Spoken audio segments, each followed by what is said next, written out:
Timu ya KMC yenye maskani yake jijini Dar es Salaam na Inspire ya Kinondoni imefanikiwa kujenga uwanja wa kisasa utakaojulikana kwa jina la KMC Complex uliopo maeneo ya Mwenge jijini Dar es Salaam. Uwanja huo una uwezo wa kuingiza mashabiki takriban 8,000.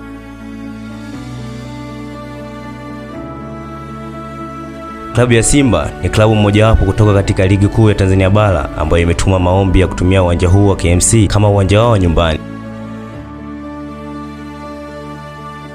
Uwanja wa KMC Complex uliojengwa katikati ya jiji uliopo maeneo ya Mwenge ni uwanja pekee ambao umejengwa na Jeshi la Kujenga Taifa la Tanzania JKT. Hivyo kongole nyingi ziwaendee Jeshi la Kujenga Taifa Tanzania kwa kufanya mageuzi haya makubwa katika sekta ya ujenzi.